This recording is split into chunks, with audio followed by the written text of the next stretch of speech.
남양 특집 제4탄 과학으로 풀리지 않는 초자연 현상 19, 11위로 갑니다. 미국 초자연 포털 세도나 스타게이트. 볼텍스, 우리말로 소용돌이를 의미합니다. 그런데 서양에서는 또 다른 뜻으로도 쓰이기도 한다고 합니다. 바로 지구상에서 강력한 전자기파 에너지가 소용돌이처럼 휘몰아치는 특정 지점을 말한다고 합니다. 그런데 세계 각국의 초자연 전문가들에 따르면 이 특정 지점이 전 세계 통틀어 21곳이 있다고 하는데요. 그 중에서도 무려 4개의 볼텍스가 모여있는 곳이 미국 애리조나주에 위치한 산악지대 세도나. 이곳은 인구 10,000명이 조금 넘는 소도시지만 매년 무려 500만 명 이상의 관광객들이 소위 길을 받고자 마음의 평안을 위해 찾는 관광 명소라고 합니다. 신은 그랜드 캐니언을 만들었지만 정작 그는 세도나에 살고 있다. 이런 말이 있을 만큼 신비하고 영험한 기운을 준다는 세도나. 그런데 말입니다. 이 세도나 지역의 볼텍스가 외계인들과 통신하는 포털이라면 믿으시겠습니까? 그것도 무슨 포털이라고요? 이 온 우주의 강력한 기운이 땅 전체를 둘러싸고 있기 때문일까요? 이곳 원주민인 야바빠족은요, 세도나에는 차원을 넘나들 수 있는 포털이 있다라고 말했다고 합니다. 그래서일까요? 세도나 곳곳에서는 상식적으로는 이해할 수 없는 기묘한 이상현상들이 자주 일어나고 있습니다. 초자연 현상 연구가 빌 해밀턴 역시 그곳의 도깨비 이불은 현란한 광채를 내뿜었어요. 크기는 야구공에서 농구공 정도로 각기 달랐어요. 라며 계곡에서 미스터리한 현상을 목격. 정말 놀라운 건요, 2004년 1월 영국의 지구 미스터리 연구가 니콜라스 만이 세도나에서 스타게이트를 찾았다고 밝힌 점인데요. 길을 통해 자신의 과거를 엿볼 수 있다는 대성당 바위. 실제 비행장이 있는 언덕 에어포트 메사. 법관의 모자를 닮았다는 법원 바위. 그 외 문스 마운틴, 리 마운틴까지 이렇게 세도나에서 유난히 초자연적인 현상이 자주 목격되는 5개 지점을 연결하면 지도에서 정확히 별 모양의 펜타그램 도형이 형성된다는 것입니다. 진짜 이렇다고? 설마 정확히 그려봤습니다. 애리조나주에서 UFO가 가장 많이 목격된다는 미스테리 키스팟 세도나. 이곳은 정말 외계와 통하는 포털일까요? 그리고 스타게이트는 무엇을 의미하는 것일까요? 남양 특집 4탄 과학으로도 풀리지 않는 초자연상 19, 10위 공개합니다.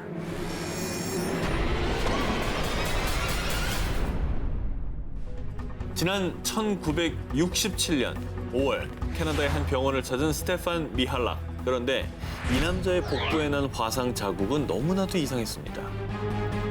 이 화상 자국보다 더 미스터리한 건요, 네네. 수많은 의사에게 진단을 받았지만 그 누구도 이게 어떤 것 때문인지 그 원인을 밝히지 못했다는 겁니다. 평소 지질 조사가 취미였던 스테판은 매니토바주 남쪽에 있는 팔콘 호수를 산책하면서 광물을 찾고 있었는데요. 그런데 그때 갑자기 스테판은 상공 약 45m 높이에서 붉은 빛을 내는 타원형의 기체 2대를 목격합니다. 그리고 그중 한 대는 갑자기 회색으로 변하더니 그대로 착륙했습니다. 처음 보는 비행기에 호기심이 발동한 스테판. 우와, 미국에서 만든 새로운 군사항공기인가? 멋진데? 스테판은 너무나 신기해서 기체에 손을 슬쩍 댔는데 기체의 격자무늬 배기관에서 가스가 방출되면서 그대로 이륙. 바로 그때 배기관 가스를 정통으로 맞은 스테판은 뒤로 내팽개쳐졌고요. 복부 화상을 입은 거라고 합니다. 스테판이 목격한 기체를 그림으로 그린 겁니다. 딱 뭐 일반적인 비행 접시 그렇죠. 모습이죠. 근데 뭐 저 정도는 우리도 그릴 수 있잖아요. 한편 그가 미스터리한 비행 물체를 목격했다는 소식이 알려지자 정부, 언론사 측에서 몰려들었고요. 캐나다 정부에서는 스테판이 본 건 UFO가 아닙니다 라고 발표했는데요. 하지만 황당하게도 캐나다의 정부에선 스테판에게 그 사건 현장을 같이 가자고 제안했고요. 그 지역의 토양 조사도 시행했는데 그곳에만 방사능 수치가 월등히 높았다고 합니다. 요건 이상하네. 과연 그날 그가 본 것은 대체 무엇이었을까요? 자, 이번 특종은요, UFO를 쫓는 사람, 그리고 그가 밝혀낸 놀라운 이야기입니다. 30년 차 UFO 초자연 현상 조사가 척 주코프스키. 그는 UFO, 외계인 납치, 빅풋, 유령 사냥 등 다양한 초자연 현상을 조사하고 있는데요. 그런데 2006년 척 주코프스키는 갑자기 놀라운 이론을 제기합니다. 그가 조사한 약 1000건의 초자연 현상 사건 중 무려 200여 건의 사건에 해당하는 이론인데요. 첫 번째, 일반인 출입 금지 구역, 미국 네바다주의 51구역. 그리고 두 번째는 미국 뉴멕시코주의 비밀 지하시설 덜스 기지. 또 지난 70년 동안 미국에서 10,000마리의 가축들이 피 한 방울 흘리지 않은 채 폐사한 사건도 있었는데요. 이거 이상하다. 척 주코프스키의 말에 따르면요. 이런 미스터리한 가축 훼손 사건이 발생하면 24시간 이내 그 주위에서 UFO가 목격됐다고 합니다. 그래서 지금껏 알려진 초자연 현상 지역들을 지도에 표시해 봤더니 무려 200건의 사건이 모두 위도 37도 인근에서 발생. 저거를 일명 초자연 현상 고속도로라고 부릅니다. 그는 유독 초자연 현상이 37도에서 일어나는 이유를 이렇게 설명합니다. 위도 37도에는 외계인들이 지구로 드나들 수 있는 길이 있어요. 다시 말해 UFO의 주요 도로가 바로 위도 37도에 있는 거죠. 그런데 여기서 더 소름 돋는 사실은요. 우리나라 서울의 위도가 몇 도인지 아십니까? 바로 37.5도. 남양 특집 4탄 과학으로도 풀리지 않는 초자연 현상 19 이번에 8입니다. 미국 전설의 흡혈 동물이 나타났다. 1995년 2월 푸에르토리코의 한 마을에서 가축들이 때로 습격을 받았습니다. 목 주변에 2-3개의 구멍이 난 상태로 모두 피가 빨린 채 죽어 있었습니다. 그리고 10년 뒤인 2015년 4월에도 아르헨티나 코르바주의 와트 마을에서 끔찍하게 훼손된 채 죽은 소들이 발견. 마치 이 농장에는 죽음의 사신이 다녀간 듯했습니다. 야, 저 턱뼈 빼고 다 없어졌네. 그리고 보통 맹수들이 먹으면 네. 이빨 자국이 있어요. 그러니까. 훼손된 부위가 자로잰 듯 깔끔하게 도려내 있다는 거. 레이저 칼로 샥. 그렇죠. 그런데 이때 농장에서 한 괴생명체가 목격이 됐다고 합니다. 목격자에 의하면 정신없이 가축의 피를 빨아먹다가 기척이 느껴지자 5-6m나 되는 난간을 훌쩍 뛰어넘어 사라졌다고 합니다. 이 괴생명체가 저지른 일을 보고 사람들은 흡혈 괴물이야. 추파카브라가 분명해. 라고 수군거렸습니다. 추파카브라 뭐예요? 뭐요? 추파카브라. 추파카브라? 추파카브라는 중남미 지역에서 전설로 떠도는 동물입니다. 붉고 큰 눈과 날카로운 송곳니가 특징이고요. 등에는 가시가 돋아 있으며 직립보행은 물론 날개가 있어 새처럼 날 수도 있다고 합니다. 지금 저거예요? 천하무적이죠. 염소 등 가축들의 피를 빨아먹는 흡혈 괴물이라고 알려져 있습니다. 과연 그때 목격된 동물이 전설의 흡혈 동물 추파카브라였을까요? 그런데 2018년 5월 미국 북서부에 있는 몬태나주의 한 농가에서 추파카브라로 추정되는 동물이 잡혔다고 합니다. 오, 진짜? 그놈이 양떼를 공격했어요. 미친 듯이 피를 빨아먹었다고요. 추파카브라로 추정되는 동물이 미친 듯이 양떼를 물어뜯고 있을 때 이걸 목격한 주인이 그 자리에서 총으로 사살했습니다. 잡힌 거죠? 그렇죠. 대박, 대박. 이 괴생명체를 두고 사람들은 개, 코요테, 여우, 늑대를 모두 합쳐놓은 모습이다. 이미 멸종된 늑대한 종류가 아닐까? 라며 여러 가지 추측을 내놨습니다. 그리고 이 괴생명체를 수거해간 어류 야생동물청에선 정확한 확인을 위해서 미국 서부에 있는 오리건주의 어류 야생생물청 연구실로 보냈습니다. 현재까지는 그 정체는 밝혀지지 않은 상태입니다.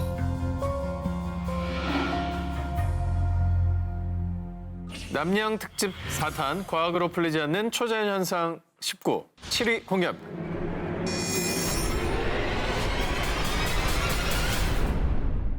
(2018년 6월) 중국 산동성 해안 도시 청도에서 발생한 기이한 현상. 이 뭐야? 이 새우가 떨어졌어? 하늘에서 불가사리 비가 내린 거야? 정말로 그렇습니다. 강한 폭우를 동반한 이 비는 그냥 비가 아닌 해산물 비. 자, 이렇게 하늘에서 내린 해산물 비 인증샷은요, 온라인에서도 아주 뜨겁게 화제가 되기도 했었는데요. 자, 과연 이 해산물 비의 정체는 무엇일까요? 자, 중국 기상학 전문가들은 해산물 비를 보며 이런 추측을 제기했습니다. 첫 번째, 강력한 토네이도 때문이다. 그럴 것 같은데? 토네이도가 바다에서 물고기를 비롯한 해산물들을 이렇게 상승 기류로 끌어당겼고요. 이 상승 기류들이 약화됐을 때 해산물들이 육지로 떨어졌다는 겁니다. 근데 뭐 그렇게 강력한 토네이도가 아시아에도 있다고요? 자, 그런데 이 해산물 비가 내린 6월 13일경에는 기상학적으로 토네이도의 특성이 없었기 때문에 이 가설엔 오류가 있었다라고 볼 수 있고요. 허무하네요. 자, 두 번째, 강한 태풍의 영향 때문이다. 자, 바다에 강력한 강풍이 몰아칠 때 거센 파도가 밀려왔고 그때 바닷속 해산물들이 딸려 올라와 강풍에 실려왔을 거라는 추측인데요. 자, 그런데 말이죠. 당시 청도 지역도 천둥 번개를 동반한 폭우와 태풍이 있었고요.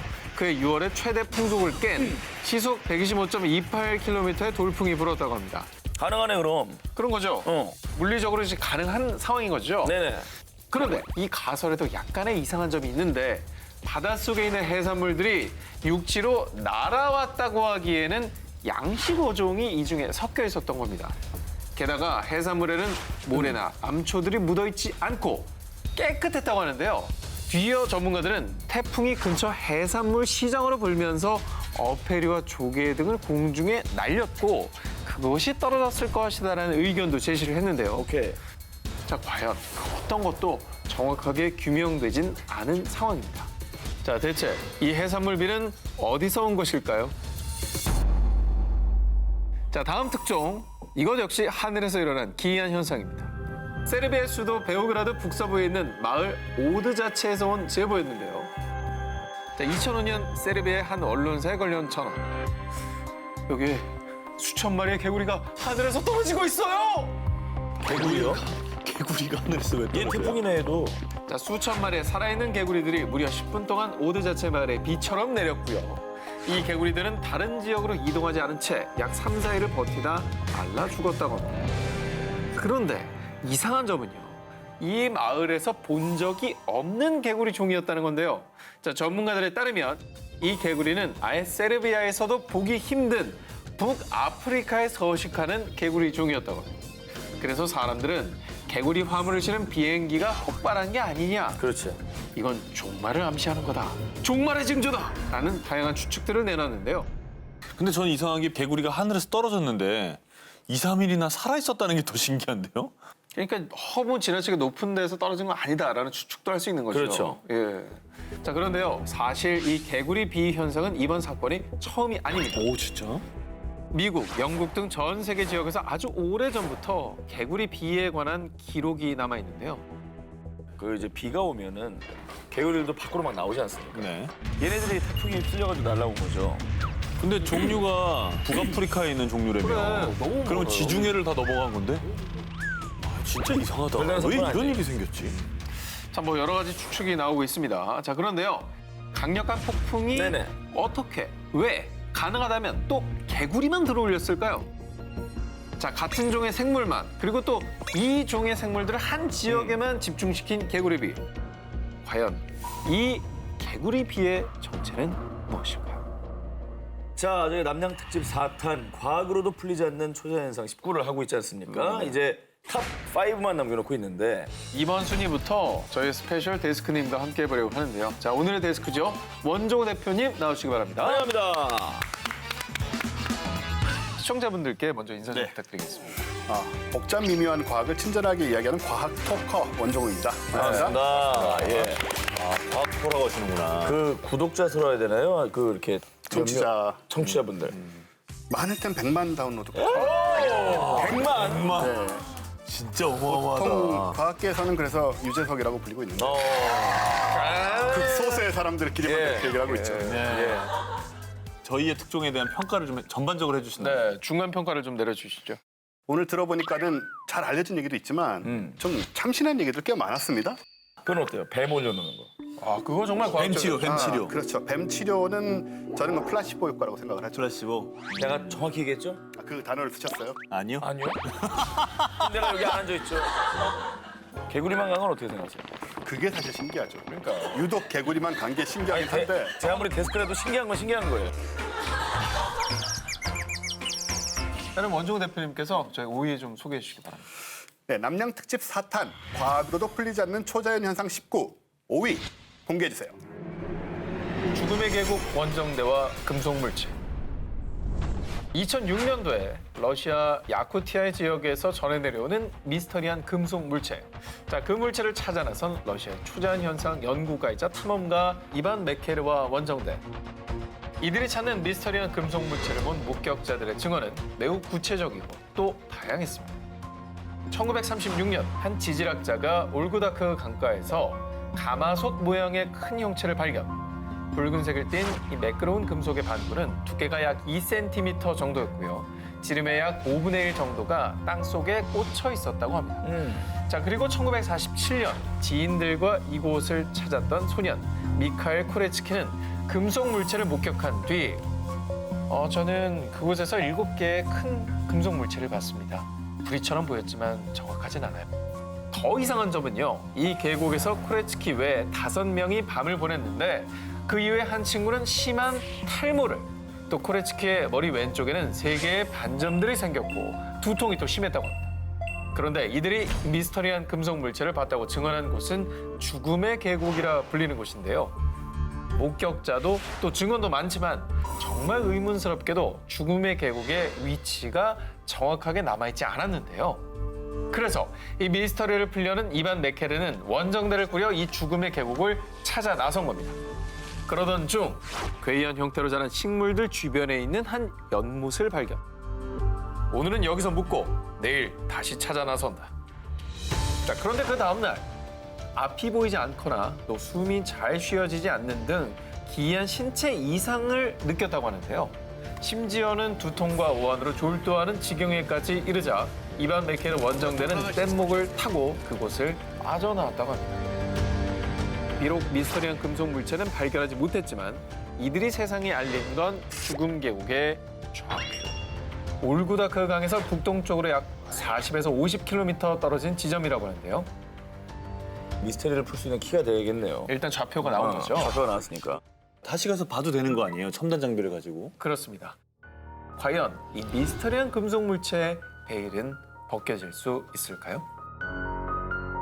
좀 뭐라고 추측이 되시나요? 저기 갔다 왔다는 사람들 중에 탈모를 한다거나 갑자기 탈모 뭐 네. 반점 이런 게 생기잖아요. 그런 얘기를 보면 이게 방사능 피폭의 느낌이 좀 있어요. 저도.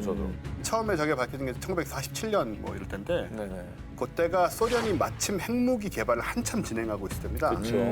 1948년에 소련의 원자폭탄 실험 첫 실험이 성공을 하거든요. 그래서 어쩌면 핵 폐기물들이나 핵 실험 후에 남은 것들을 슬쩍 버렸던 것이 아닌가, 그것에 접근한 것이 아닌가라는 추론을 해볼 수 있죠.